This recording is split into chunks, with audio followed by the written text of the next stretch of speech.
convier la dernière table ronde. Nous avons un peu de retard, mais on essaiera de finir à temps, ne vous inquiétez pas. Donc, on ne parlera pas un quart d'heure comme c'était marqué dans le programme. Donc, voilà, donc, ça reste raisonnable. Nous aurons fini cette table ronde.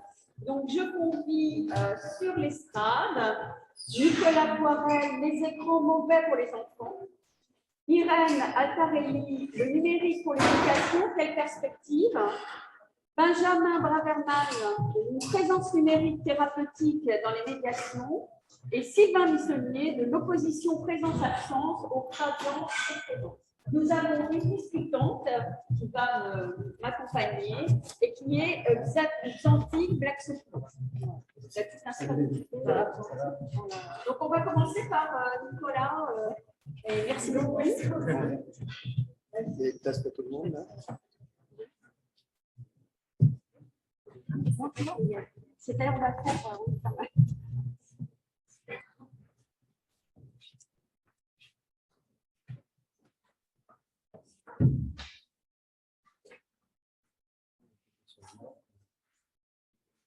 Bonsoir à tous. Je m'appelle Nicolas Poirel, je suis professeur de psychologie du développement cognitif ici à l'Institut de psychologie et je vais commencer cette dernière heure de la journée pour vous par vous parler des enfants et des écrans. Et j'ai choisi de me focaliser sur 5 questions que l'on se pose régulièrement sur les enfants et les écrans. Donc ça nous permettra de faire le point sur les idées reçues qu'on peut avoir à ce sujet, ce que l'on entend dans les médias. Il y a des choses qui sont vraies, il y a beaucoup de choses qui sont soit erronées, soit des messages tronqués par rapport aux publications scientifiques. Et donc, ce que j'ai choisi, c'est pas de donner mon avis sur les écrans, des écrans sur le développement d'enfants, mais vous indiquer ce que nous indique la littérature sur ce sujet. Et la première question, dont vous avez certainement beaucoup entendu parler, c'est est-ce que la télévision va entraîner un retard d'acquisition du langage et du vocabulaire chez l'enfant. Donc, quand on lit la littérature sur le sujet, en effet, on peut avoir des variations de vocabulaire, de nombre de mots maîtrisés par les enfants en lien avec le temps qu'ils passent devant la télévision. Mais sachez qu'en fait, tout dépend de ce que regardent les enfants. Donc, souvent, on fait référence à une étude qui est publiée en 2005. Et en effet, un enfant qui regarde majoritairement un dessin animé comme les Teletubbies, eh bien, va en effet avoir en moyenne 10 ou 11 mots de vocabulaire de moins par rapport à un enfant qui ne regarde pas les Teletubbies. Alors, sachez que c'est, au niveau statistique, ça sort, mais c'est l'épaisseur du trait. C'est-à-dire qu'il y a plusieurs dizaines, plusieurs centaines de mots qui sont compris par les enfants. Et là, on parle d'une dizaine de mots en moyenne qui sont moins bien maîtrisés quand un enfant regarde beaucoup les Teletubbies. En revanche, les enfants qui regardent beaucoup Dora l'exploratrice, par exemple, eh bien, vont avoir 13 ou 15 mots de vocabulaire en moyenne en plus. Et les auteurs n'ont pas trouvé d'impact des Disney, par exemple. Quand vous avez un gradient comme ça, qui correspond finalement à un effet de ce que peut regarder l'enfant, le type de dessin animé regardé par l'enfant. Donc, dire qu'un enfant qui regarde trop la télévision va avoir un déficit de vocabulaire, c'est faux. Ce n'est pas forcément un déficit. C'est la première chose. Il peut y avoir un gain de vocabulaire. Après, le conseil que je peux donner donc aux parents, c'est de diversifier les contenus que regardent les enfants. Ça va être compliqué de demander à un enfant de regarder systématiquement une émission scientifique à la télévision. Personne ne fait ça. Ça fait du bien de se détendre de temps en temps devant la télé. Sachez que le conseil que l'on peut donner aux parents, c'est de diversifier les contenus auxquels sont exposés les enfants. Et l'autre conseil que vous pouvez donner, c'est que le parent regarde la télévision avec son enfant. Parce que dans ce cas-là, si vous avez le courage de regarder les Teletubbies avec votre enfant, courage quand même, eh bien, vous allez contrebalancer cet effet, puisqu'en fait, vous allez faire appel à ce que l'on appelle de l'attention conjointe en psychologie. Et comme vous allez décrire ce que l'enfant regarde à la télévision, eh bien, vous allez même pouvoir inverser cet effet potentiellement négatif de la télévision. D'accord? Donc, oui, c'est pas aussi tranché que ça, c'est pas en tout ou rien, c'est pas tout bon, tout mauvais. Tout dépend de comment l'enfant regarde la télévision, s'il regarde seul, et qu'est-ce qu'il va regarder. Sachez également que dans toutes ces études, c'est principalement des corrélations qui sont mises en évidence. Corrélation n'est pas de causalité. Donc là, encore une fois, il y a un souci, c'est qu'on ne sait pas si un enfant qui a au départ des difficultés langagières va s'orienter vers tel ou tel type de contenu, ou si à l'inverse, c'est le type de contenu qui va entraîner un déficit de langage. D'accord? Donc gardez toujours ça en tête. On a souvent du mal, on a envie de faire ces raccourcis au niveau de notre système de logique, mais corrélation n'est pas causalité. Et la deuxième chose que je voulais aborder, pour en parler très longtemps, mais là je vais assez vite, c'est vous avez dû lire qu'il ne faut pas que l'enfant regarde la télévision le matin. Donc attention, vous donnez la carte blanche par rapport à ce que je vais vous dire après, pour laisser un enfant regarder la télévision quand il veut, mais sachez que dans cette étude qui a été publiée par des collègues de l'Université de Rennes, en effet, ils ont trouvé que les enfants qui regardent la télévision le matin sont ceux qui ont des difficultés langagières par rapport à des enfants qui ne regardent pas la télévision le matin.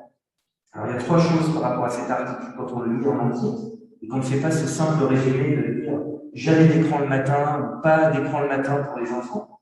Sachez déjà que l'autre résultat qui sortait, c'est que les enfants avec des difficultés langagières sont ceux qui discutaient le moins avec leurs parents. D'accord ? Donc, c'est ceux qui regardent la télévision le matin et ceux qui ne discutent pas beaucoup du contenu de ce qu'ils regardent avec leurs parents. Donc, le levier qui aurait été intéressant, plutôt que de faire une sorte de scoop en impliquant en réalité la télé le matin, c'était de conseiller aux parents de discuter avec vos enfants de ce qu'ils regardent. Ça, c'est la première chose. Deuxième chose, il y avait une dizaine, une quinzaine de mesures même dans cette étude qui ne donnaient pas de résultats significatifs. Si l'enfant regardait la télévision en rentrant de l'école, s'il regardait le soir la télévision pendant les vacances ou le week-end, s'il y avait une télévision dans sa chambre, toutes ces mesures ne corrélaient pas avec les capacités langagières des enfants. Et ça, on n'en parle pas. Donc, en gros, il y a quand même pas mal finalement, de situations qui n'amènent pas un lien avec des déficits au niveau du langage. La dernière chose, c'est que toutes les statistiques présentées dans cet article n'étaient pas corrigées. En statistique, en fait, plus vous faites de mesures, et plus vous risquez d'obtenir un résultat significatif lié au hasard si vous avez multiplié les mesures. Donc en général, c'est une correction de statistiques. Ce qu'on appelle les corrections de différonie, par exemple. Vous allez multiplier votre seuil statistique par le nombre de tests que vous faites. Et ce sont des valeurs qui ne sont pas corrigées ici. Et quand vous corrigez les valeurs, tous les résultats exposés dans l'article sortent. Je ne veux pas dire que ce n'est pas intéressant. Il faut en tenir compte. Ce sont des conclusions. Il faudrait répliquer ces résultats. D'accord? Et les auteurs en ont conscience. Je ne veux pas du tout critiquer l'étude de ces collègues de Rennes. Ils l'indiquent dans leur article. Il faut lire l'article en entier. D'accord? Donc voilà, gardez en tête qu'un enfant qui regarde la télévision ne va pas forcément prendre du retard au niveau du langage. La question qu'on se pose souvent, c'est le lien entre télévision et attention. Là encore, plusieurs études ont montré qu'en effet, il y a un lien entre un déficit attentionnel et le temps passé devant la télévision. Et sachez que ce résultat, ce déficit attentionnel n'est significatif qu'après une exposition massive à la télévision. Dans cet article, dans l'article qui est cité, il y a en effet une corrélation, mais la déviation significative des scores attentionnels n'est observée qu'après 7 heures de télévision par jour. Ça peut vous paraître énorme, c'est énorme. Et ça ne concerne d'ailleurs que moins de 10% des enfants qui ont participé à l'étude. Ça, c'est la bonne nouvelle. Sur les plusieurs centaines d'enfants qui ont participé à l'étude, heureusement, ce n'est pas la majorité des enfants qui regardent 7 heures par jour. Ça va très très vite. Si vous avez des adolescents dans votre entourage, regardez le temps sur leur smartphone, la moyenne quotidienne, vous verrez que souvent on frôle les 5 ou 6 heures. D'accord? Donc 7 heures de télévision, c'est possible. Heureusement, ça ne concerne pas beaucoup d'enfants. Et là, en effet, il y a des troubles de l'attention. Mais, encore une fois, ces études n'indiquent pas si c'est une causalité. C'est simplement une corrélation. Pour mettre en évidence une causalité de la télévision, il faudrait utiliser une approche qu'on appelle longitudinale, c'est-à-dire prendre des mesures dans le temps à plusieurs moments donnés. Et c'est ce qu'a fait Madigan et son équipe en 2019. Et là, en effet, on trouve que ce ne sont pas les enfants qui ont des troubles attentionnels qui vont se réfugier dans la télévision. C'est le fait de regarder massivement la télévision qui peut engendrer des troubles attentionnels. Donc on a donné du sens, mais en 2019. Il n'y avait rien avant qui permettait d'affirmer ça. Gardez à l'esprit que c'est uniquement pour une exposition massive à la télévision. Quand certains pseudo-spécialistes du domaine vous indiquent que regarder 1 heure la télévision, ça va causer des dommages irréversibles au cerveau de l'enfant. Déjà, si vous regardez la télé avec l'enfant, ce que je vous indiquais tout à l'heure, il n'y aura pas de répercussions négatives sur le développement cérébral de l'enfant. Et quand on observe des variations liées à la télévision, c'est ce que vous voyez en bas à gauche de la diapositive, eh bien, en effet, en revanche, chez l'enfant très jeune, il peut y avoir des répercussions sur le développement de la partie postérieure du cerveau, qu'on appelle le cortex occipital, et ce cortex qui vous permet de voir, eh bien, va se façonner avec le développement quand l'enfant interagit avec des objets du réel. Donc, s'il est passif devant la télévision, en effet, ce cortex occipital ne va pas se façonner correctement. Et on va avoir une autre répercussion à l'avant du cerveau, cortex préfrontal. Et encore une fois, c'est lié au fait de planifier ce que l'on a à faire, de coordonner nos actions motrices. Quand on est passif devant la télévision, eh bien, en effet, on va décaler ce développement cérébral. Encore une fois, c'est uniquement après une exposition massive à la télévision. Et pour terminer sur ce point, sachez qu'il y a une étude, une méta-analyse qui est sortie en 2021 et qui montre que quand on reprend toutes les données entre attention et temps passé devant la télévision, et en fait, on a moins de 20%. Ils ont changé de type d'analyse statistique. Ils ont proposé plusieurs dizaines de plans expérimentaux. Il y a moins de 20% de réplicabilité des résultats qui ont été mis en évidence dans la littérature. Donc voilà, gardez ce message en tête, il faut vraiment une exposition massive à la télévision, et si on accompagne son enfant, ce qu'il ne faut pas faire, c'est laisser la télévision allumée pour rien. D'accord ? Il ne faut pas laisser la télévision en bruit de fond. Parce que là, c'est vraiment des résultats qui sont robustes, qui ont été répétés plusieurs fois. En fait, votre attention va être captée de manière automatique par la télévision. Et dans ce cas-là, chez l'enfant, l'enfant peut avoir jusqu'à plus de 20% de temps de jeu en moins, tout simplement parce que la télé est allumée, même si c'est une émission qui n'intéresse pas le bébé ou l'enfant. Donc ne laissez pas la télévision allumée pour rien. Dans ce cas-là, si vous voulez mettre de la musique, vous pouvez même mettre de la radio, s'il y a du dialogue, c'est pas grave. Mais la télévision, ça va automatiquement capturer l'attention de l'enfant et ça peut avoir un effet négatif. Donc il faut pas la laisser allumer pour rien. Et sachez également, c'est ce qui est indiqué en bas à droite sur la diapositive, que si une télé allumée, même si on ne la regarde pas, va diminuer le pourcentage d'échanges verbaux pendant une activité avec un enfant.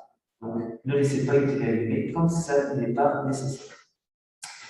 Ce que montre également la littérature, c'est que nous n'avons pas conscience de, quand on a plusieurs activités en parallèle, parce qu'on le fait souvent, maintenant on est sur nos ordinateurs. D'ailleurs, je parie que parmi vous, ceux qui ont des ordi ou qui ont leur téléphone, peut-être que vous vous dites, je vais répondre à un mail, et vous avez l'impression de suivre correctement la conférence. Donc, il y a deux possibilités. Soit la conférence vous intéresse et vous avez l'impression de la suivre, soit en fait, vous ne passionnez pas trop et vous avez raison de faire autre chose. Mais si la conférence vous intéresse, sachez que vous avez forcément une partie de votre capacité attentionnelle qui va être capturée par l'autre activité que vous êtes en train de faire. Vous n'en avez pas forcément conscience. En fait, il y a plusieurs études qui montrent qu'on a conscience en moyenne de 10% des changements attentionnels quand on a l'impression de s'intéresser à quelque chose et qu'on a une autre activité en même temps. Donc là, ce que vous voyez sur ces histogrammes, en noir, en fait, en foncé, c'est le nombre de switches que l'on fait d'une activité à l'autre, et en blanc, c'est le nombre dont on a conscience. Vous voyez qu'en fait, on est loin d'avoir une conscience réelle du switch attentionnel. Donc, ne faites qu'une chose à la fois. C'est le conseil que l'on peut donner surtout aux adolescents qui ont plusieurs activités numériques souvent en parallèle. Et sachez que ça a des répercussions sur le fonctionnement, encore une fois, de votre cortex préfrontal. Ce sont des travaux d'imagerie cérébrale assez récents qui montrent que vos capacités exécutives sont anormalement sollicitées pour passer d'une tâche à l'autre. Donc, mieux vaut ne faire qu'une tâche à la fois.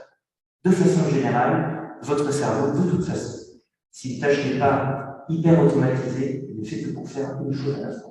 C'est le conseil que vous pouvez donner aux adolescents. Et pour finir, le 5e point, qui concerne les jeux vidéo, sachez que déjà le fait que les jeux soient dangereux, j'ai lu beaucoup de choses sur le fait que, par exemple, jouer à Super Mario ne vous permettait d'être bon qu'à Super Mario, ça ne servait à rien d'autre. Sachez qu'il y a quand même des effets de transfert qui sont parfois modestes, mais qui sont présents, malgré tout. Et on a plusieurs études récentes qui ont montré que même une dizaine d'heures de jeux vidéo, particulièrement des jeux vidéo d'action, permettait d'améliorer le système attentionnel des enfants. Là, par exemple, vous avez des enfants de 9 ans qui sont dyslexiques, qui ne sont pas familiers avec les jeux vidéo. Eh bien, les enfants qui vont faire, ces enfants qui vont faire une dizaine d'heures de jeux vidéo d'action par rapport au contrôle d'enfants dyslexiques qui jouaient à des jeux vidéo sans action, eh bien, on va influencer leur système attentionnel, on va l'améliorer grâce aux jeux vidéo d'action et on va améliorer leur score en lecture. Donc l'idée, ce n'est pas de remplacer les remédiations qui leur permettent d'améliorer leur lecture et améliorer cela du fait qu'ils soient dyslexiques. Ce n'est pas le fait de ne pas remplacer les méthodes traditionnelles. Dans ces études, c'est juste indiqué que quelques heures de jeux vidéo d'action permettent d'améliorer les scores de lecture de ces enfants. Et c'est une étude initialement publiée en 2017 qui a été 2013 et qui a été répliquée en 2021. On commence à avoir des résultats prometteurs là-dessus. Sachant que le jeu qui a été choisi de façon un peu provocatrice s'appelait les lapins de crétin. Alors, c'est pas le jeu forcément qu'on aurait choisi pour décrocher un chimpanzé, en fait, c'est vraiment utiliser ça à marché, tout simplement parce que dans ces jeux, ce sont les mêmes personnages, il y a plein de petits jeux, et soit ce sont des jeux d'action, soit des jeux un petit peu plus passifs. Donc sachez qu'on peut améliorer, par exemple, la lecture des enfants en les faisant jouer quelques heures à des jeux vidéo. Je terminerai par quelques conseils vers une utilisation saine des écrans. Alors, c'est difficile pour nous, on a tous les mêmes difficultés face aux enfants et aux adolescents qui utilisent de façon massive leur smartphone, par exemple. Donc, pour les enfants les plus jeunes, évidemment, toujours surveiller, avoir un médecin qui font, les accompagner. Pour les adolescents, s'intéresser à leurs activités numériques, en essayant de ne pas être trop intrusif, mais essayer au moins de savoir ce qu'ils font.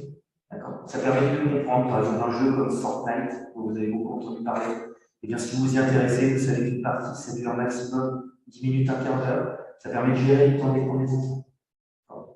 Vous pouvez éviter de perturber votre adolescent en coupant à la fin d'une partie. Vous pouvez ajuster ça en connaissant le jeu auquel il joue. Donc, il faut vous intéresser, c'est le conseil que je peux vous donner, et vous adapter à l'activité en cours. C'est-à-dire, il y a des jeux qui vont durer au moins 1 heure et demie. D'autres jeux qui vont durer que 10 minutes, un quart d'heure pour une partie. Ça permet d'éviter, autant de faire ce peu, certains conflits. Et si la question vous intéresse et que vous voulez aller plus loin, sachez que j'ai sorti un livre l'année dernière qui regroupe la littérature scientifique sur le sujet. Voilà, ça permettrait d'aller plus loin que ces 10 minutes d'introduction pour cette heure avec vous. Je vous remercie pour votre attention.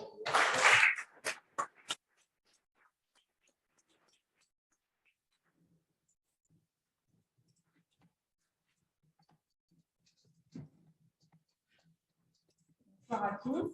Merci pour le courage après une journée entière de conférence.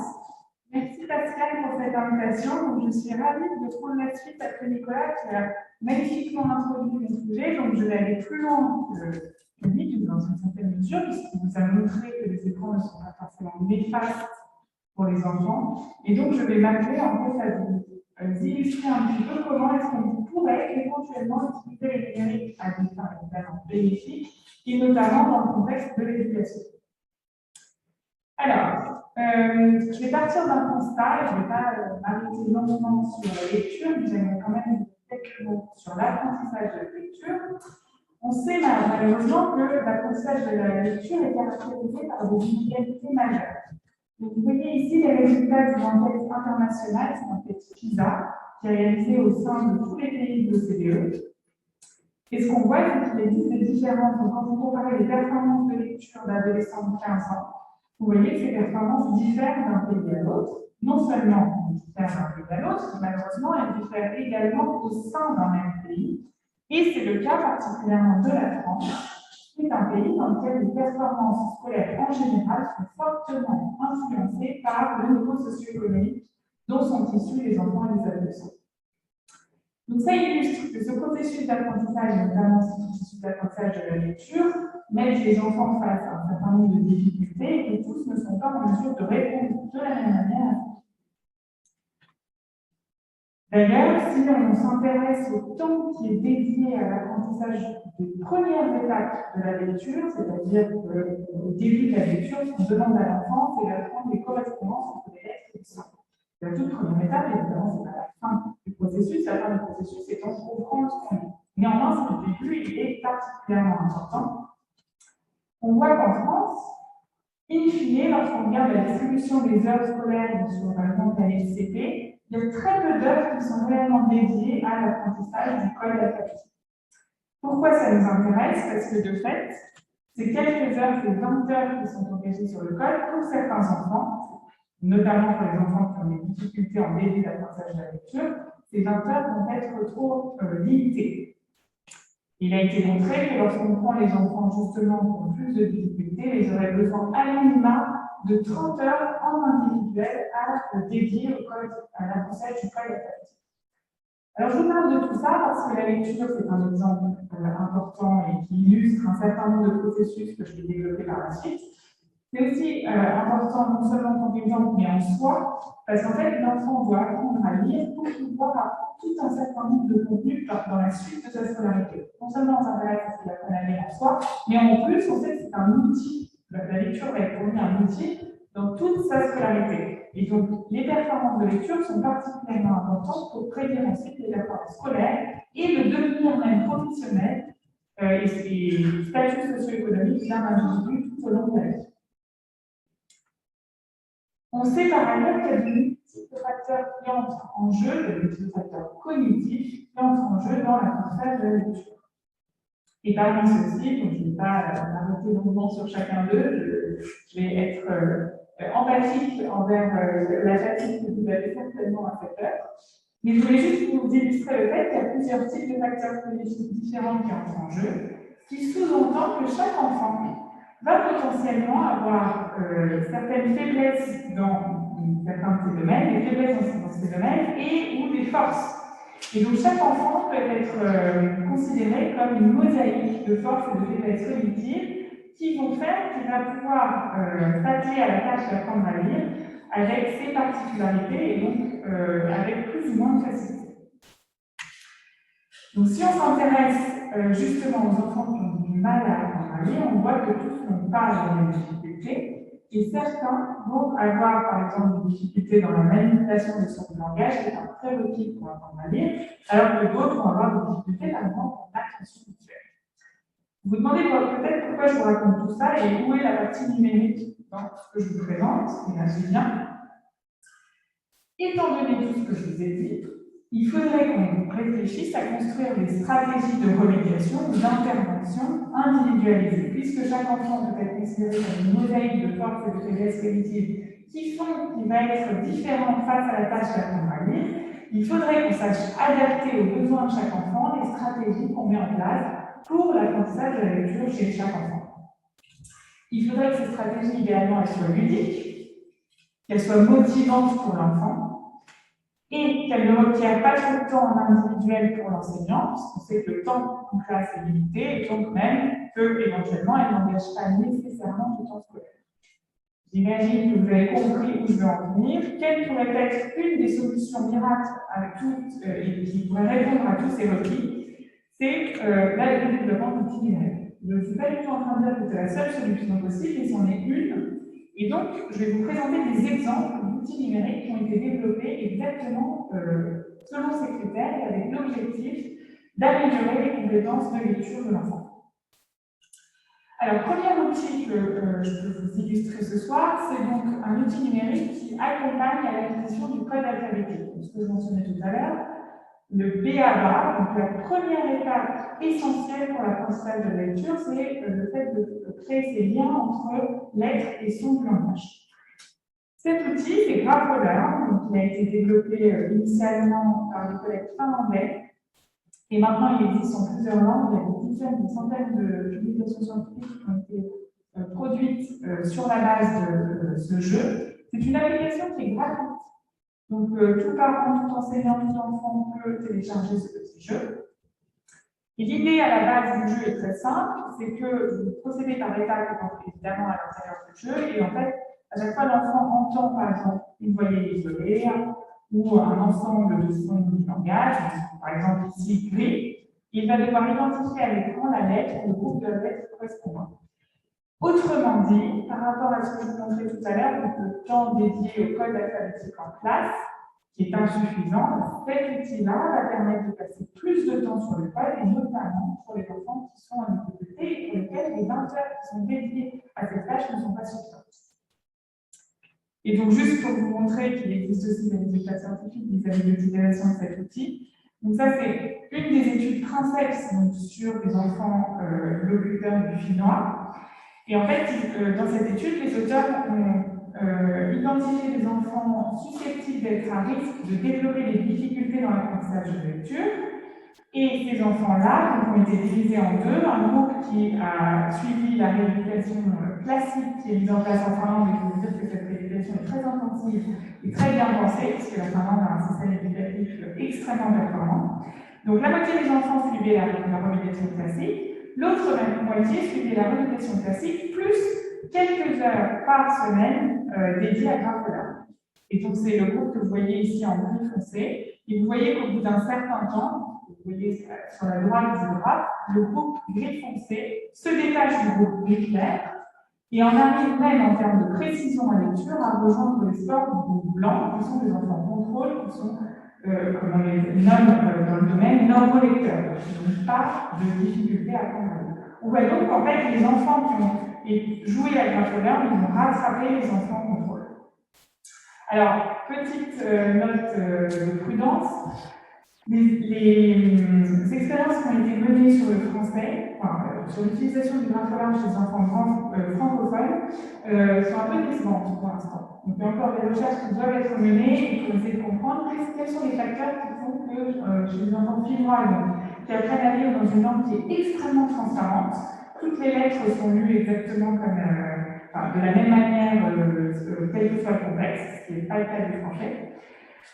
Il faut essayer de comprendre comment est-ce que ces facteurs de transparence de l'orthographe, etc., entrent en jeu. Voilà, juste une petite note de prudence, il y a encore du travail pour ce qui est du français et de l'utilisation du Graphola en français.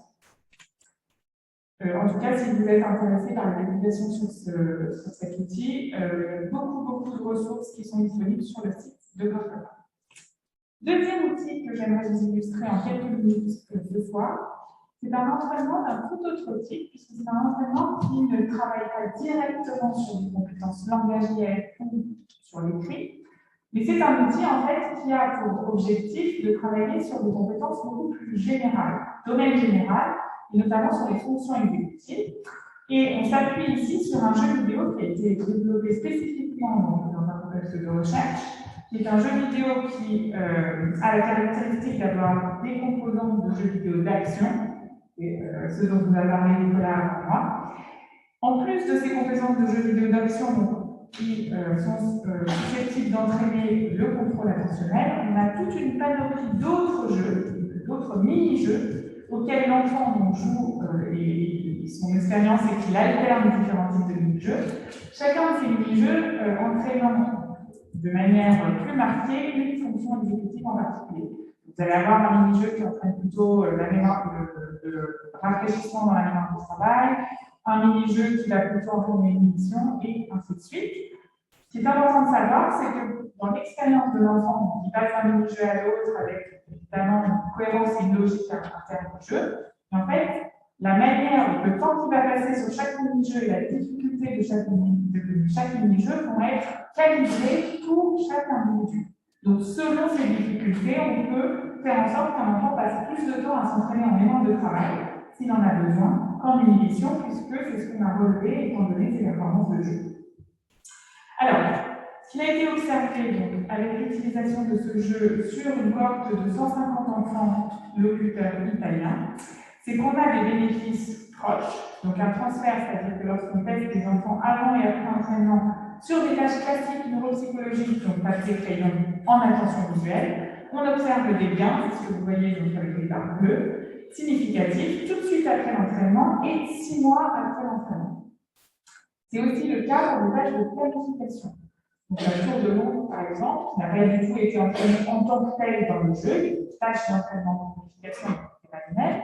Néanmoins, on a un gain significatif en planification, encore une fois, tout de suite après la fin de l'entraînement et 6 mois après. Gain plus important pour le groupe expérimental que pour le groupe. Alors, comme je disais, ça concerne donc un transfert relativement proche. On s'est aussi demandé s'il y avait des effets transferts plus lointains.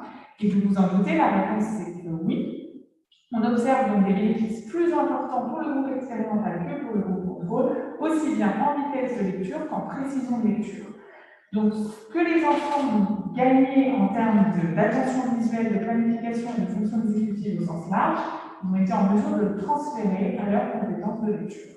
Et ces gains perdurent dans le temps, donc ici aussi on voit que les bénéfices restent observés même 6 mois après la fin de l'entraînement. Alors, ces résultats sont évidemment très intéressants, donc on a construit un consortium pour explorer encore beaucoup de questions liées à l'utilisation et aux effets de ce jeu à travers différents plans. Donc, on est en train d'évaluer ce jeu en français par le biais d'expériences qui sont menées à l'Université de Paris, mais également via des collaborations, et aussi dans d'autres langues. Vous voyez qu'on a plusieurs collaborateurs à travers l'Europe. Donc, pour conclure, le numérique pourrait ouvrir la porte vers une éducation individualisée. C'est tout l'intérêt, je pense, de l'utilisation de ces outils dans un contexte éducatif.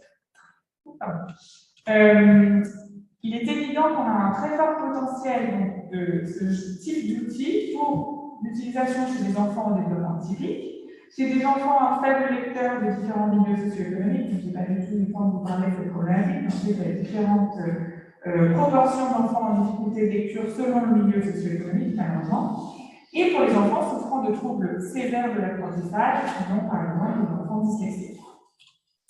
Ça ne concerne pas que la lecture, donc il existe des outils, j'ai pas le temps de vous en parler ce soir, mais des outils par exemple pour l'apprentissage des mathématiques, qui sont tout aussi importants pour le développement scolaire et professionnel de l'individu. Et puis, un dernier message important, c'est que je ne suis pas en train de vous dire que le numérique est la panacée. Je pense qu'il y a certains critères à appliquer de manière très très stricte pour qu'un outil soit bénéfique. Le design est important, mais le contenu aussi, et il faut que ce contenu soit influencé et que ce soit fondé sur les connaissances issues des neurosciences cognitives.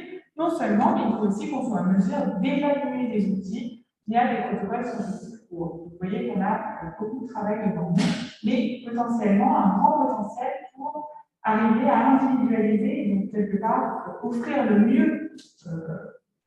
meilleur parcours possible pour chaque apprenant au XXIe siècle. Merci beaucoup.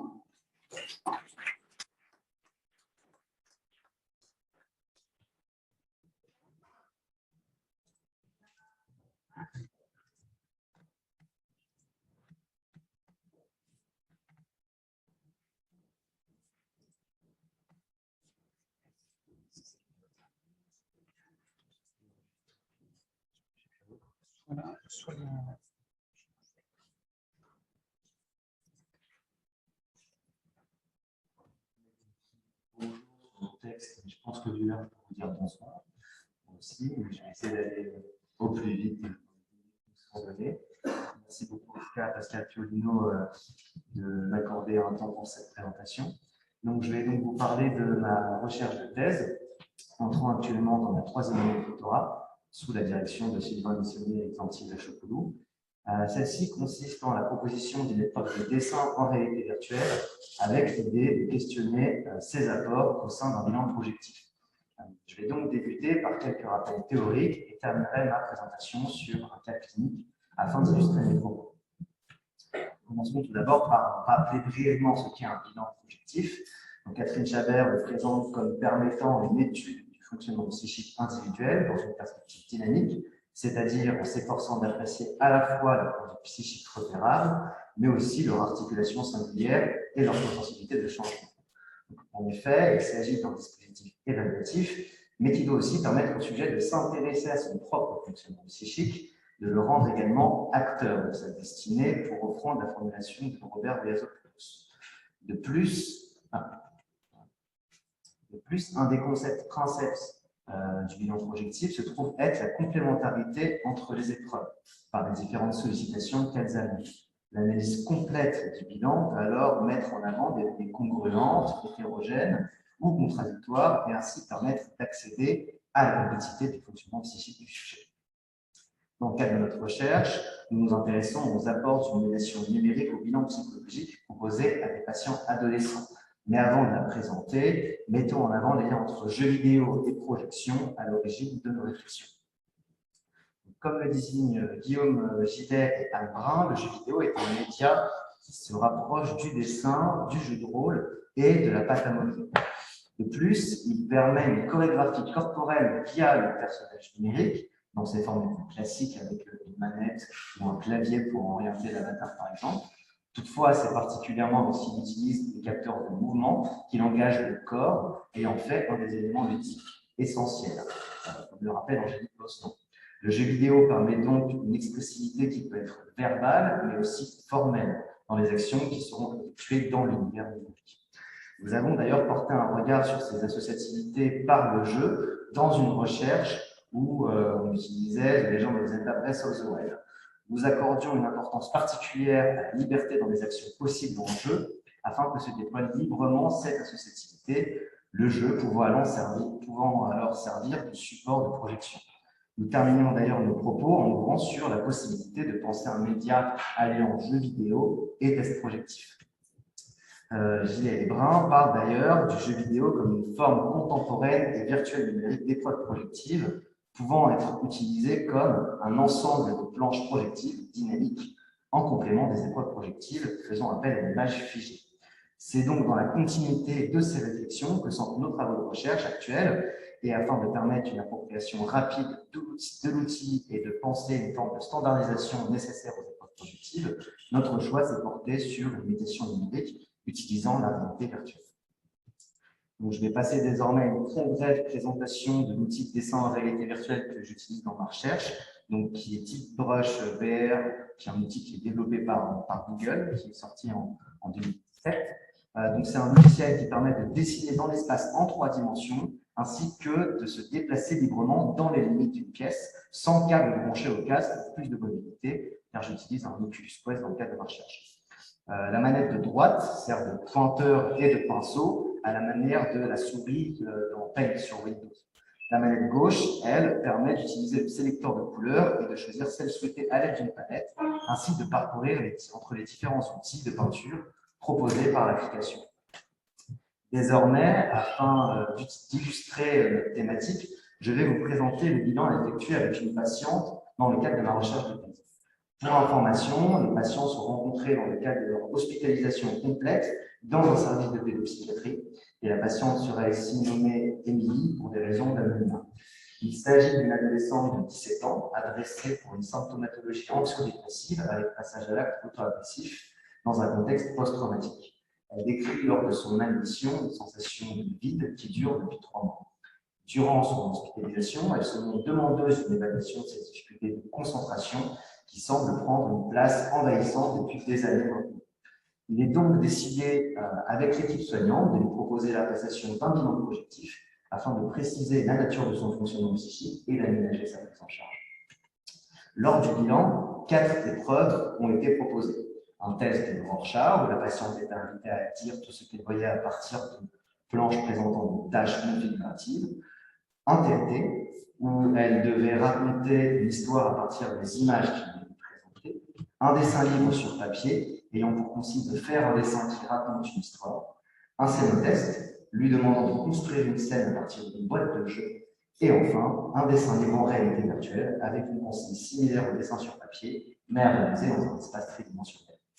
Je vais donc vous faire un court résumé du compte-rendu des différentes épreuves, en commençant par le Rorschach et le TAT, où les réponses étaient souvent porteuses d'angoisse avec de nombreuses représentations similaires.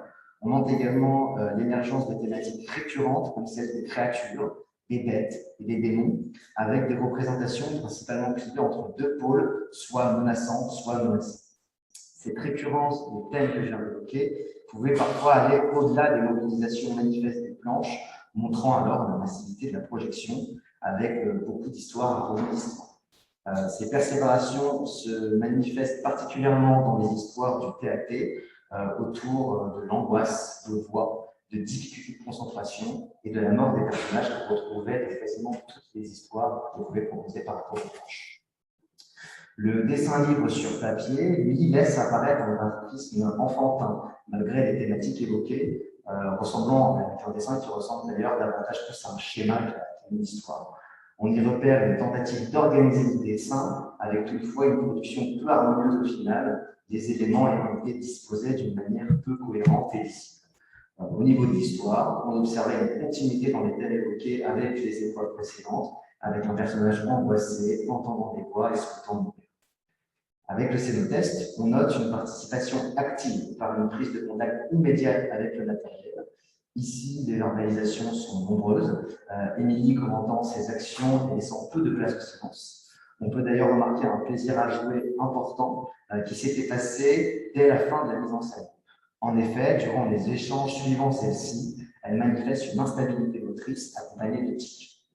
Enfin, passons à la dernière épreuve qui nous intéresse ici, à savoir le dessin libre en réalité virtuelle.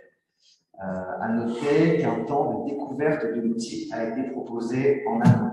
Sans rentrer dans les détails, son expérimentation du logiciel s'est centrée sur un dessin assez chargé et confus, avec de nombreuses spirales pour représenter l'angoisse, selon ses dires, alors qu'il n'y avait pas de consigne particulière autre que de découvrir l'outil de dessin en réalité virtuelle. Lors de l'épreuve de dessin libre, sa création paraît moins chaotique et plus organisée que lors du dessin papier. On est donc plus proche de l'investissement de la scène du scénotest. L'associativité de la patiente se déploie autour des thématiques envahissantes des autres épreuves, mais en cherchant toutefois ici à mettre du lien entre les éléments, à leur donner forme, à les organiser, à jouer avec elles. Les spirales qu'elle associe à l'angoisse lors de son expérimentation du matériel reviennent en fin du dessin, mais cette fois-ci en surplombant la scène, comme une menace. Une dualité semble ici possible avec la vie verbalisée et représentée par un arbre qui a dessiné au milieu de la scène et qui semble pouvoir venir s'intégrer à la spirale, donc à l'angoisse, comme pour la combattre. Le dessin en réalité virtuelle semble donc avoir permis à Émilie d'exprimer sa créativité et de déployer une associativité se dégageant de la persévération que l'on retrouvait aux 3 premières épreuves, amenant plus de nuances à sa production et à la narration qui l'accompagne. Elle put partager de manière plus structurée ce qui se passe dans son monde interne, et bien qu'une certaine fragilité se dégage des formes qu'elle a dessinées, on peut toutefois relever une capacité à faire du bien et à puiser dans son monde interne pour faire face à l'angoisse. 2 mois après sa sortie du service, donc 2 mois après sa sortie du service, un entretien de restitution est effectué. Nous échangeons alors autour de ses fragilités et difficultés, ainsi que des capacités dont elle a pu faire preuve lors du bilan. Émilie montre alors une certaine curiosité introspective en après-coup des différentes épreuves. C'est alors l'occasion de rendre compte à Émilie de la complexité de son fonctionnement psychique et de lui permettre de se l'approprier. Les éléments recueillis lors du dessin en réalité virtuelle ont d'ailleurs été utilisés pour renvoyer à la patiente sa capacité à dépasser ses pensées envahissantes, notamment autour des difficultés de concentration qui semblaient prendre une place si importante avant la passation du bilan. Nous avons donc échangé autour de la production effectuée, où elle donna forme à ses angoisses, et il était alors l'occasion de mettre en avant sa faculté à s'en dégager, tout en puisant dans son monde interne. Ces éléments lui ont été apportés comme pouvant être utilisés à l'avenir. Et elle évoque d'ailleurs lors de nos échanges qu'elle a réalisé d'avoir fait depuis la fin de son hospitalisation et donc la fin du bilan qui s'est terminée quelques jours avant sa sortie. Donc pour ne pas conclure, cette illustration clinique met donc en avant certains apports possibles d'une médiation numérique dans le cadre d'un bilan projectif. Nous voyons ici comment, en complémentarité des autres épreuves, le dessin en réalité virtuelle a pu permettre une forme d'introspection et de subjectivation pour les lignes. Il est donc possible de porter un regard sur ce bilan comme un potentiel levier thérapeutique dans la prise en charge de la patiente, comme la rendant actrice de sa prise en charge, comme je l'évoquais au début, portée notamment par la médiation numérique dont elle semble s'être particulièrement saisie. Nous pouvons donc terminer en mettant en avant la nécessité d'une étude approfondie des spécificités d'investissement dans tel outil de dessin en réalité virtuelle et les sollicitations qui l'amènent, et cela constituera d'ailleurs la suite de notre travail de thèse afin de permettre plus tard de préciser son intérêt dans le cadre du bilan ainsi que dans la continuité des soins qui peuvent être proposés. Merci beaucoup pour votre attention.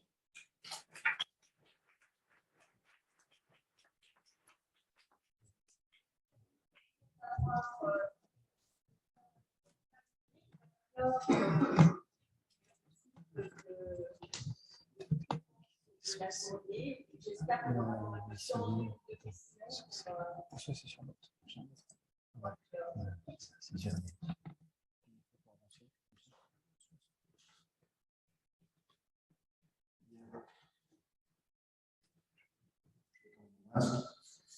Écoutez, bonsoir à toutes et à tous. Merci Pascal. Je crois vraiment à une époque où on est très facile entre nous sur le chantier comme commission des moyens, mais aussi Silabo.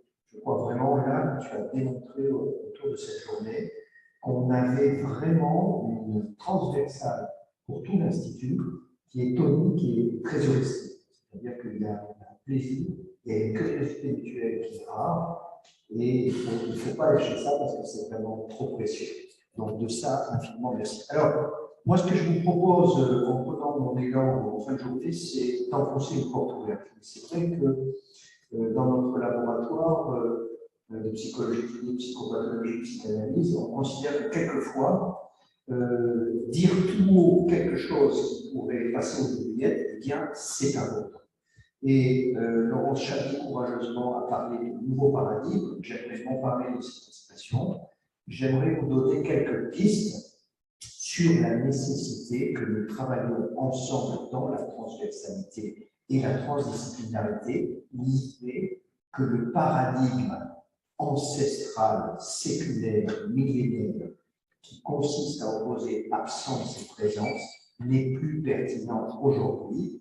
Et pour rendre la mèche tout de suite, j'aimerais plaider la cause d'un gradient de présence qui viendrait en opposition sur ce qui est plus pertinent, l'opposition entre présence et absence.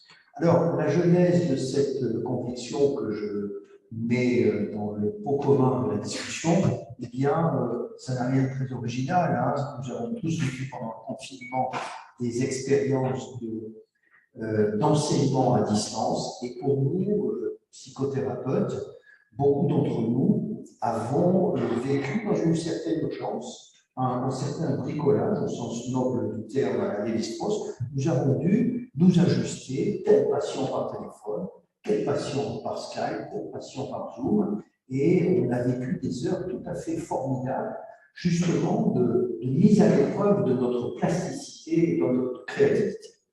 On a pu mettre un peu de pensée d'après-coup dans un séminaire de l'Institut virtuel Seine-Ouest avec Sandrine Lachaud-Boulot, Benjamin et Lise Lalouk, une chercheure associée dont je vous parlais tout à l'heure. Et c'est vrai qu'on s'est aperçu notamment de la nécessité de ne plus fonctionner avec le paradigme ancestral de l'opposition entre présence et absence. Alors, avant d'enterrer le paradigme séculaire présence-absence, il faut quand même rappeler le lourd héritage, parce que sinon ça serait un meurtre qui serait fait comme ça, sans vraiment percevoir la valeur symbolique de ce dépassement, ce changement de paradigme. En français, un objet est soit présent, soit absent. J'ai fait un certain nombre d'études de philo avant de psychologie. J'ai fait vraiment des enseignements de logique en philosophie pendant longtemps. Et c'est vrai que là, on est, par rapport à la culture occidentale, dans une souche. C'est le principe de non-contradiction aristotélicien. Aristote décide de catégoriser le monde et il donne un certain nombre de règles logiques. Une des principales règles logiques, il donne l'exemple de l'objet absent ou présent, c'est l'un ou l'autre, et s'il y a quelque chose comme un chatoiement des deux, on est dans une transgression logique et on est dans un court-circuit de la logique, c'est-à-dire que tout le château de cartes de la construction tombe à l'eau. Donc là, on est vraiment, effectivement, dans nos discussions avec Stéphane Bouchard sur le sentiment subjectif de présence et le gradient de présence, on est vraiment dans quelque chose qui heurte totalement ce qu'il en est la fondation logique de la pensée occidentale. J'ai pensé très fort à ça au moment où Isabelle Varescon, je ne sais pas si elle est encore là, mais je vais lui aider à la café, a évoqué la question des contre-indications, des indications et des contre-indications à la réalité virtuelle. Pour faire court, ceux d'entre nous qui sommes psychothérapeutes ici, on a des patients qui ont travaillé remarquablement bien, et même quelquefois mieux en distanciel qu'en présentiel, et d'autres, l'image qui devient terrible et tragique, qui ont, comme on dit en alpinisme, décroché. C'est-à-dire que l'absence des corps sexués co-présents dans une pièce, le fait de se retrouver en distanciel, ça correspondait instantanément et de manière tout à fait dramatique à une suspension des embrayeurs qui donnait à la psychothérapie son sens et son but. La présence dans la culture occidentale, c'est pas n'importe quoi, c'est être en avant, commander, diriger, mais c'est, pour ceux d'entre vous qui ont fait de la philo, c'est toute la question, c'est une colonne vertébrale dans l'histoire de la philosophie occidentale, c'est toute la question de l'ontologie, pas seulement chez Heidegger. Heidegger a mis vraiment en synonymie l'ontologie et la présence, l'être et la présence. Mais Heidegger a aussi proposé quelque chose qui est tout à fait intéressant pour nous, humains. On n'est pas des dieux, on est surdéterminé par la conscience que l'on trouve de notre finitude, de notre mortalité. Heidegger est allé jusqu'à parler d'être pour la mort, en tout cas de cette liaison dangereuse entre le sentiment du temps et le sentiment de notre finitude. C'est tout à fait intéressant de voir que, alors qu'on s'est gargarisé la semaine dernière avec la mort de Jean-Paul Belmondo, j'ai été frappé, pensant à notre topo d'aujourd'hui, j'ai été frappé par la récurrence du nombre de commentateurs qui soulignaient la présence de Bébel. On parle bien de la même chose. Vous voyez Bébel accroché à une corde, accroché à un hélicoptère, donc on est dans une situation de précarité existentielle absolument redoutable, et le commentateur émis à l'occasion du deuil du décès de Jean-Paul Belmondo parle de la présence extraordinaire de Belmondo dans ses films. Donc vous voyez, la présence, c'est comme ce que disent les philosophes sur la philosophie, on retrouve dans cette histoire de présence quelque chose de pathétique chez l'humain qui veut faire un pied de nez à l'éternité, il sait qu'il est mortel, mais il veut marquer son temps. Donc voilà pour le lourd héritage. Alors maintenant, la téléprésence et les travaux de Stéphane Bouchard, qu'on a eu la chance d'avoir tout à l'heure pendant cette journée formidable, et puis les travaux en France de Lisa Douk, une chercheure associée dont j'aimerais vous dire quelques. Alors, la téléprésence, c'est quoi pour quelqu'un comme moi qui suis psychothérapeute, psychanalyste? Eh bien, la téléprésence, c'est la présence de l'absent. L'absent, c'est qui? C'est le corps sexuel. C'est-à-dire, deux amoureux me diront ah, mais au téléphone avec mon amoureuse est à New York, moi je suis à Paris, on passe des heures saturés sexuellement. Oui, je ne suis pas en train de dire que quand deux êtres sont distants et qui sont au téléphone, toute sexualité est absente. Je suis en train de dire, il n'y a pas de salle, c'est que deux amoureux, un à New York et un à Paris, il y a des choses qu'ils peuvent faire et il y a des choses qu'ils ne peuvent pas faire, dira M. Laplace. Et donc, cette absence du corps sexué de l'autre, eh bien, je pense que c'est une donnée fondamentale.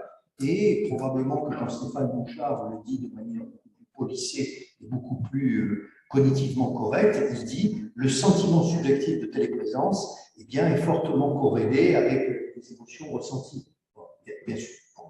Ce que dit Lisa Douk va pile poil avec nos perspectives telles que nous avons dans le laboratoire de psychologie clinique et psychopathologie psychanalyse, c'est-à-dire elle dit en vidéoconsultation, la dimension intersubjective du transfert est fondamentale. Elle parle de relations digitales intersubjectives, mais elle dit aussi que le déploiement libidinal dans la relation distancielle est vraiment limité. Et que probablement que oui, en effet, je crois qu'on a tous vécu la fatigue incroyable que l'on ressent quand on est là en train de faire un cours sur Zoom en distanciel, on est complètement crevé quand on a fini. Pourquoi?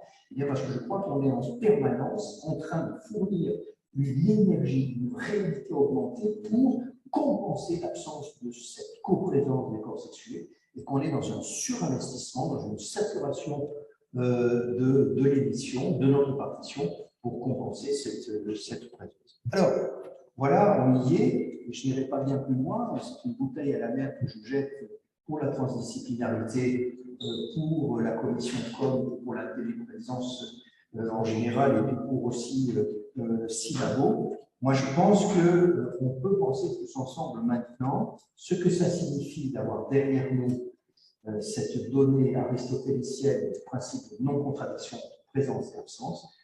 On peut être vraiment dans un gradient de présence facile à dire et dur à évaluer.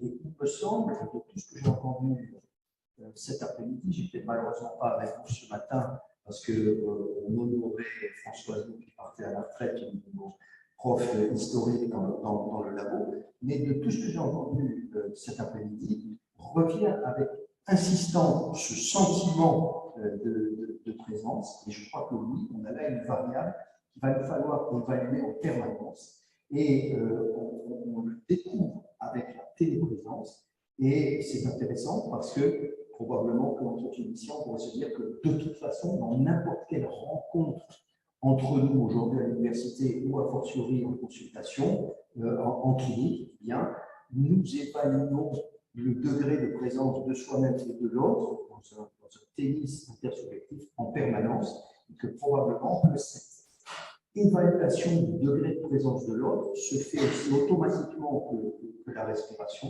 reste maintenant pour nous dans des études en psychologie sous toutes ses formes, de rendre tangible et évaluable cette variable du gradient de présence. Je vous remercie de votre attention.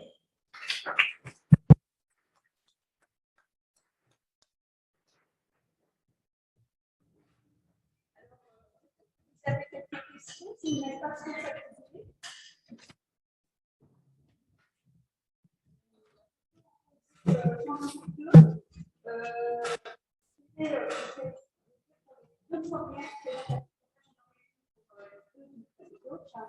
Le premier point, c'est est-ce que ça existe vraiment des études qui ont développé des environnements de réalité virtuelle, plus ou moins immersives, mais dans un projet pédagogique auprès d'enfants, soit pour stimuler voilà, les capacités, on va dire, multiples, etc., soit, alors je sais que c'est un jeu assez culturel, pour les enfants,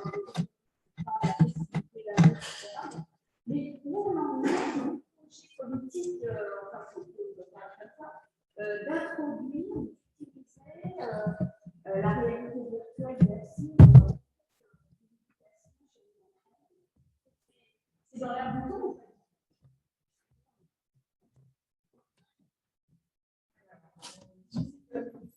Voilà. Je passe la parole à Nicolas juste après. Je pense qu'il est difficile de répondre, en tout cas en Europe. Il n'y a pas grand-chose. Et bon, on sait que malheureusement, nos systèmes éducatifs tiennent plus des dinosaures que d'autres espèces. Et donc, on a beaucoup de mal à intégrer ne serait-ce que le numérique. C'est quelque chose qui se fait progressivement et qui se fait mieux dans certains pays que d'autres. Néanmoins, il existe quand même des outils, et notamment parce que j'ai en tête, ça a été développé plutôt aux États-Unis, et plus sur le versant du développement du langage, avec des situations immersives de dialogue avec des interlocuteurs qui s'adaptent au langage de l'enfant, pour essayer de le faire progresser, mais donc en partant de son niveau de langage, son accent, son dialecte, etc. Voilà. Pour compléter, en France, en fait, il y a le temps de la recherche et le temps de ce qui se passe au niveau du ministère. On a des tentatives, il y a toujours des intuitions scientifiques qui parfois sont bonnes, parfois elles sont moins. Si on pourrait parler de l'exemple de la pensée de lecture avec la méthode globale et des méthodes qui a fait débat pendant des années, et seulement maintenant qu'on a la réponse du système de l'enfant. C'est dynamique, je vous ai la réponse. Mais pour retourner au numérique, il y a des tentatives comme le TDI. Le tableau blanc interactif. Alors ça repose sur une intuition scientifique en fait, des personnes qui décident de ce qu'il faut mettre dans les classes en France.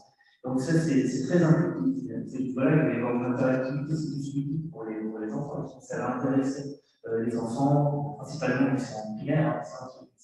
Donc on a cette interactivité qui se fait, mais on n'a pas de preuve scientifique de l'efficacité. L'exemple que je vous donnerai très rapidement, c'est un exemple d'utilisation par exemple de tablettes tactiles pour améliorer l'écriture des enfants. Et on s'aperçoit qu'un enfant qui utilise une tablette tactile pour apprendre à décider des lettres, eh bien, ça va être beaucoup plus efficace que s'il apprend avec du papier crayon. Ça, c'est le résultat scientifique. Le résultat scientifique nous indique qu'après avoir appris sur tablette, un enfant qui a déjà appris avec du papier crayon aura de meilleurs résultats quand il a appris juste avec le doigt sur une tablette. Le problème de cette étude, c'est que plutôt que d'acheter des millions de tablettes confiées à nos élèves, eh bien, il manque un bon contrôle. C'est-à-dire que l'enfant qui a appris avec du papier crayon, on le compare à un enfant qui a appris avec une tablette et son doigt. Il manque un bon contrôle, c'est un enfant qui aurait appris, par exemple, juste avec son doigt, donc du sable, et voir si après, on a le bénéfice vraiment de l'expérience technique de la tablette, ou si c'est le bénéfice de l'utilisation de son doigt. Donc en fait, si on se base sur la seule étude pour l'instant qui est sortie, on se dit, bah voilà, on a la preuve scientifique que les tablettes sont efficaces pour que les enfants équilibrés avec du papier crayon, mais il ne faut pas se lancer tête baissée, il faut répliquer les résultats et puis être sûr que l'étude ne manque pas. Vous savez, quand on a un résultat scientifique, souvent, on a 10 nouvelles idées qui arrivent, d'expérience derrière, donc il manque encore des études. Donc il y a vraiment une inertie de la recherche qui est là, qui est importante, et comme les deux se retrouvent, pour l'instant, on a des intuitions scientifiques du numérique du ministère, et qui restent encore à trouver au niveau scientifique. Voilà. Oui, tu permets que, parce que bon, moi j'ai vraiment beaucoup de. J'ai lu ton livre, et j'ai entendu avec un immense plaisir tout à l'heure. Ce que j'aimerais dire, c'est que, bon, quand tu dis avec force, corrélation, pas causalité, et tout est à l'avenant, parce qu'on sent aussi que tu t'appliques à toi-même cette hygiène scientifique. Moi, ce qui me larme, je saute dans une flamme, on ne va pas avoir le temps, mais c'est qu'il y a aujourd'hui un certain nombre de spécialistes de Pierre Faucon qui se déroulent à se profiler dans les ministères et qu'on se retrouve aujourd'hui sur ce débat des enfants pour les écrans avec un certain nombre de discours beaucoup plus idéologiques que scientifiques qui sont incroyablement perspectives. Alors, tu en as dynamité quelques-uns avec beaucoup d'élégance et beaucoup de sobriété, mais qu'est-ce que c'est lourd, la liste des Diaca-Faucon qui pèsent sur le numérique aujourd'hui. Et probablement que nous, à l'Institut, et moi en particulier, on a une belle carte à jouer là. Parce que, je ne sais pas vous, mais moi, ça pèse sur le système, ces Diaca-Faucon. Je sais pas si je peux me permettre de compléter, parce que j'aime bien à peu près la même chose, justement, pour un débat. J'ai beaucoup apprécié votre intervention, parce que justement, avec Sylvain Messonnier, on est toujours pris dans des discours finalement qu'on rencontre soit par les personnes qui s'adressent à l'Institut du virtuel pour un conseil, soit aussi dans les différentes institutions de soins où chaque fois il y a vraiment un discours assez technophobe avec beaucoup d'inquiétudes, soi-disant justement scientifiquement appuyées dans lesquelles on va interdire les écrans, on va interdire beaucoup de choses. Et justement, même le rapport qu'il y a eu assez récemment sur les enfants et les écrans, elle est un petit peu dans le sens aussi de la prudence, de faire attention, toujours le principe de précaution. Donc, ça fait plaisir d'entendre aussi notre voix parce que nous, on défend aussi justement la déculpabilisation aussi des parents qui vont proposer aussi des supports numériques. C'est vrai que sur le plan clinique, ça nous intéresse aussi parce qu'à la fois, il y a effectivement ce que vous dites, peut-être effectivement au niveau des apprentissages, pour reprendre les interventions, il y a un intérêt particulier et justement, ça va presque au contraire de ce qui est supposé comme effet. Mais sur le plan clinique, ça nous intéresse aussi beaucoup parce que finalement, les temps d'écran, ça peut être aussi des temps pour les enfants. Justement, on a une doctorante qui travaille sur ces questions, de se dire qu'il y a peut-être aussi des moments de saturation parentale.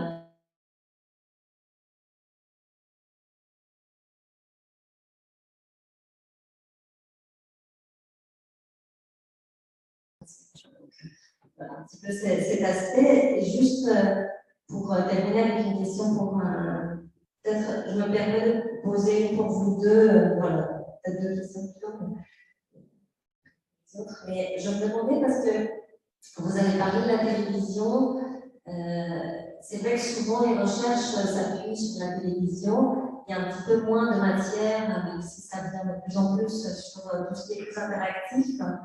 Et je me demandais justement si voilà, il y a quelque chose de radicalement différent. Est-ce qu'on est dans une continuité quand même par rapport au support justement plus passif entre guillemets de la télévision et les informatiques pour vous? Et c'est vrai que j'avais aussi une idée un petit peu comme ça.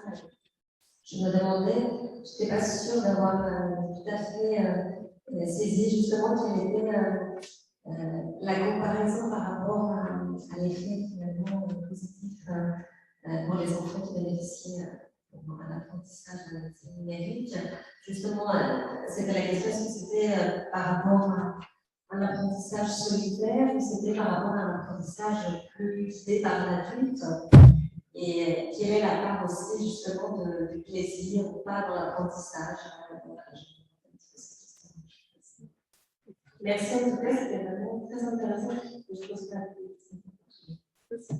Je vais peut-être rebondir rapidement sur la dernière question, parce que comme ça je pourrais passer la parole à Nicolas.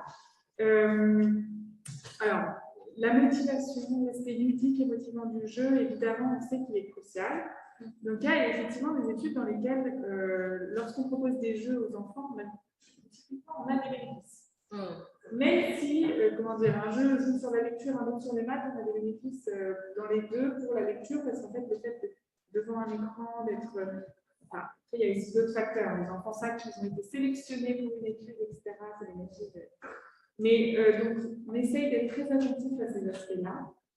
Et donc là, en l'occurrence, dans l'étude que je vous ai montrée à la fin,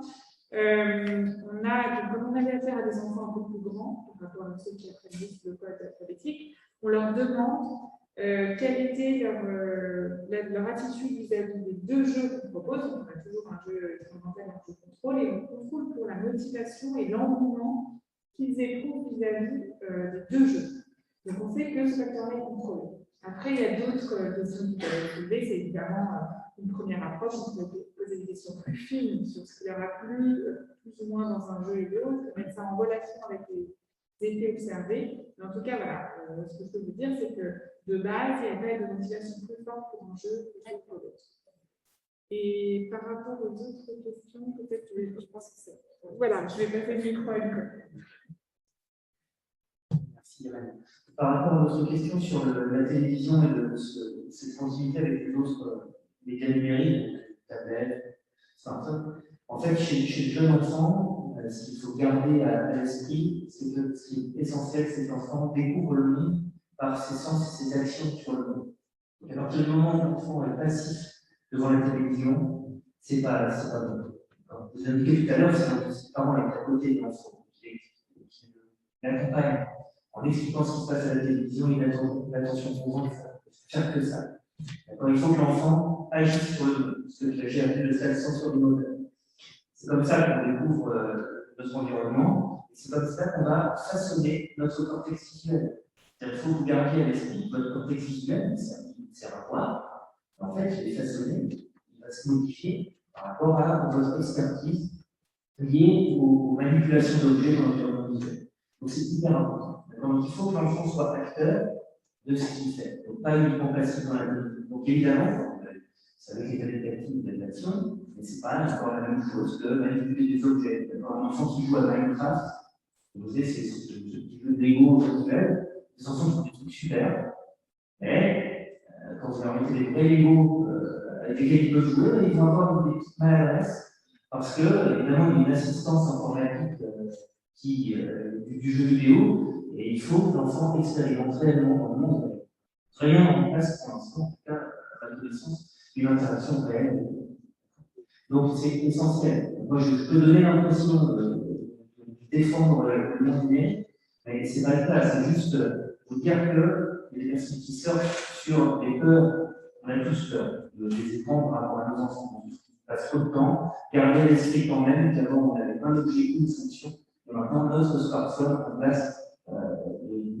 D'objets. Donc, chez l'adolescent, c'est normal qu'il passe du temps avec le smartphone.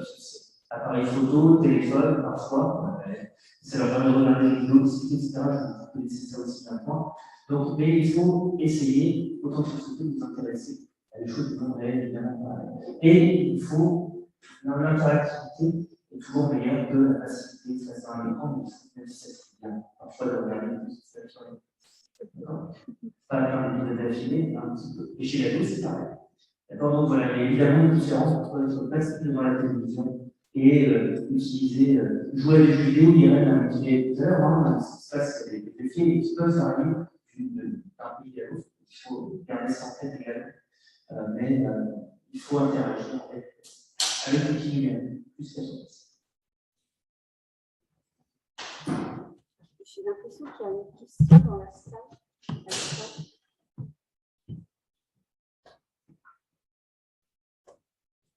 Là-haut.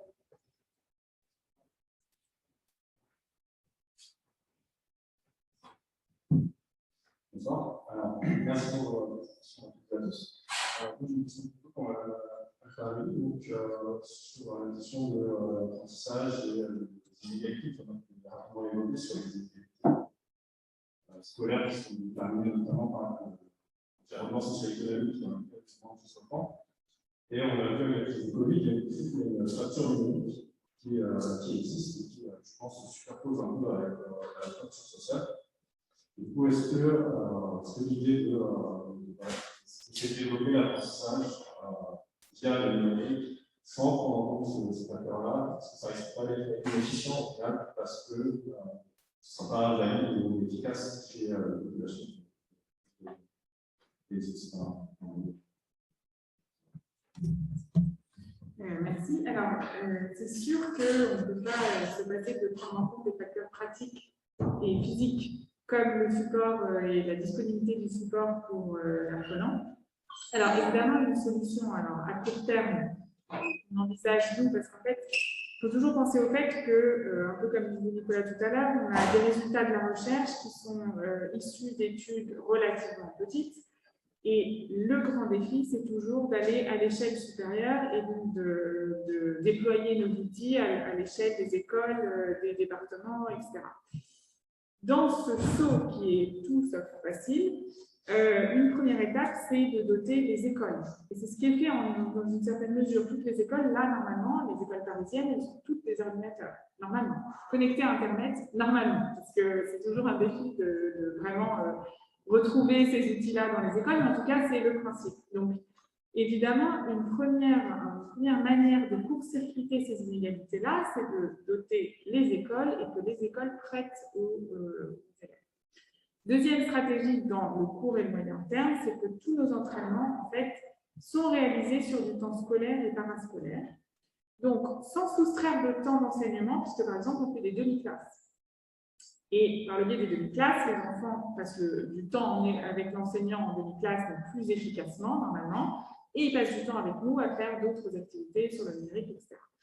Je vous donne des solutions qui sont à court et à moyen terme. Après, la question que vous soulevez est bien plus large, évidemment, puisque les inégalités, on sait qu'en fait, les inégalités des milieux socio-économiques se reflètent en cascade et par le biais de plusieurs mécanismes différents sur les capacités et in fine les performances des apprenants. Un de ces parcours-là, c'est effectivement les dotations numériques des familles. Donc, ça soulève d'autres interrogations. Comment est-ce qu'on agit sur ces inégalités-là spécifiquement? Quel est leur poids dans les différences qui, in fine, sont observées chez les différents apprenants, etc. Donc, je peux vous répondre juste à mon échelle et dans une échelle temporelle assez limitée, mais pour l'instant, je pense que le reste, c'est plus du ressort de la politique que de la science.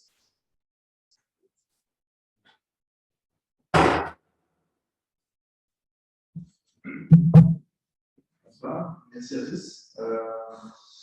Moi, j'ai une question par les vidéos.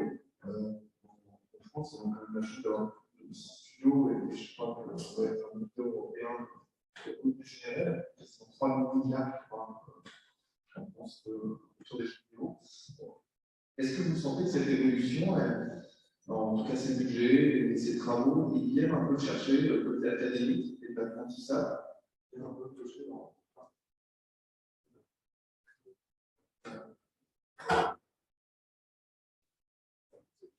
viennent un peu piocher du savoir-faire dans les labos, sortir un peu de ces connaissances et ces études qui sont malheureusement pas assez médiatisées. On peut les utiliser tout ce qu'on peut pour les enfants. En fait, les concepteurs de jeux vidéo, ils sont au courant de tout ça. Ils dérivent, en fait. C'est-à-dire qu'ils vont se servir des leviers psychologiques pour amener le joueur à jouer encore plus. Mais en fait, ils sont au courant de tout ça, de ce sur quoi ça influe au niveau attentionnel. Une société du domaine qui s'appelle ici d'ailleurs, c'est bien au nom. Et en fait, elle a participé notamment à élaborer une sorte et la partie collaborative de Fortnite. D'accord, c'est bien ce côté dynamique de groupe qui est là. Donc, ils ont conscience de tout ça. Le souci qu'on a, c'est plutôt des formations auprès du grand public des jeux vidéo qui jouent sur les craintes qu'on peut avoir de cette sorte de dépendance aux jeux vidéo. Finalement, on se rend compte que c'est très très discuté. Je ne suis pas un spécialiste du domaine, sur la dépendance. Il y a plus une déformation dans les médias. En fait, vous remarquerez que c'est un petit peu valable pour tous les sujets. D'accord, on va parler du sujet actuel, mais c'est la même chose. Et pour les jeux vidéo, je vous assure que les concepteurs de jeux vidéo sont au courant des résultats scientifiques et ils lisent correctement.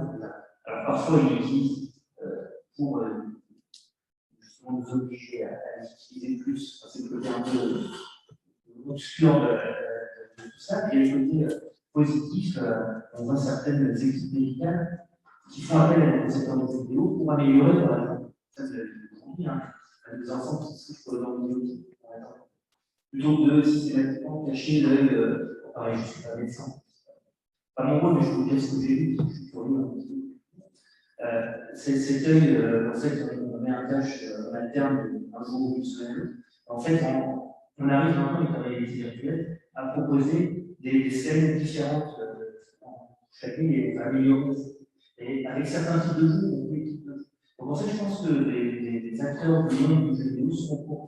Tout ce que l'on fait, c'est très très bien dans l'histoire. Et c'est plutôt l'histoire de prendre un message isolé et pas prendre la littérature dans son ensemble qui pose souci. Mais je pense que les concepteurs de jeux vidéo sont au courant de ce qui se fait au niveau de la recherche. On ne va pas assez vite pour eux, mais parce qu'évidemment la recherche ça prend du temps. Si on veut faire les choses bien, mais ils sont bons. Ils sont faits.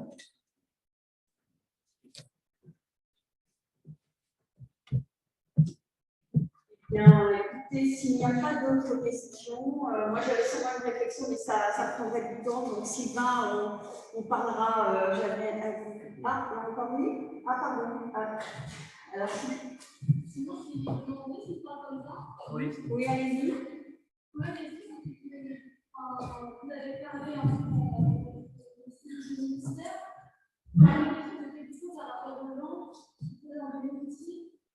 Si les personnes, comment on peut faire pour que les personnes arrêtent de réaliser aussi tous ces exemples et peut-être avec les choses qui pourraient finalement leur bénéficier ou même dans les thérapies, le fait de pouvoir faire des thérapies par écran interposé, ce qui peut être génial pour la vie de isolée, par exemple, ou la vie sociale. Sans parler des ministères, comment est-ce qu'on peut faire pour que les gens arrêtent de réaliser tout ça? Parce que je me dis que peut-être même si on met ça en place pour le ministériel, si les gens derrière n'y adhèrent pas, est-ce que ça pourrait marcher? Alors, les lignes bougent un peu là. On arrive à contrecarrer. Mais par exemple, sur les jeux, sur les écrans, vous avez un livre qui s'est vendu à des millions d'exemplaires en France. En fait, il suffit faudrait juste expliquer aux gens que quand vous lisez un article de quelqu'un qui s'autoproclame spécialiste des écrans, tapez son nom sur Google, en fait, et avec ce qu'il fait dans la vie. Et vous vous rendrez compte que parfois, on tombe sur des gens qui n'ont jamais vu un enfant en expérimentation de leur vie, en fait. Et pourtant, ce sont les personnes qui sont les plus médiatisées, mais c'est des personnes qui prennent beaucoup de temps pour aller vers la presse. Et puis quand vous avez un haut titre universitaire, ils s'en servent pour ça.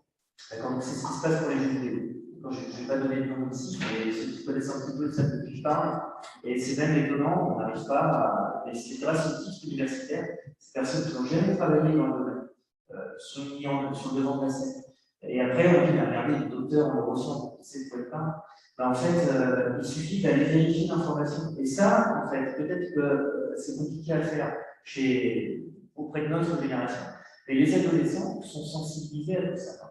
En CM1 et en CM2, juste avant l'adolescence, avant l'accès, souvent l'accès aux écrans, aux réseaux sociaux, c'est en 6e, c'est en 6e, hein, le panier de temps d'utilisation des écrans. Et en CM1 et CM2, vous avez la gendarmerie qui vient dans toutes les écoles pour sensibiliser les jeunes, les futurs ados, à la vérification d'informations.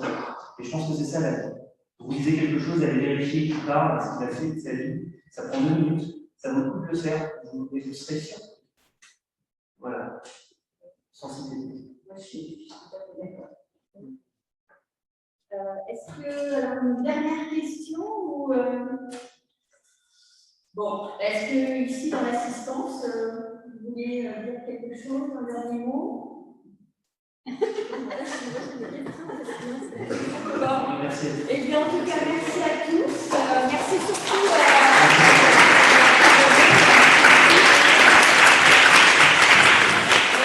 nous vous remercions de votre courage. Nous espérons que vous avez apprécié le programme, que vous avez apprécié justement sa transdisciplinarité, essayer de nous ouvrir avec des approches différentes sur un thème qui est le virtuel et le numérique, surtout le virtuel. Mais en tout cas, j'espère que vous avez apprécié.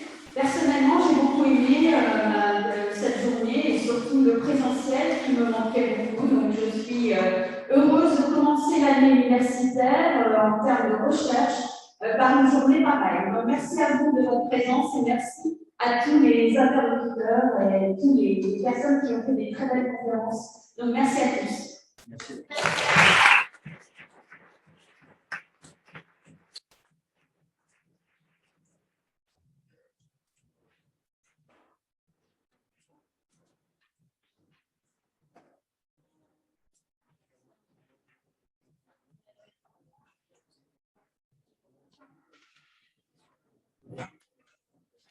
Philippe,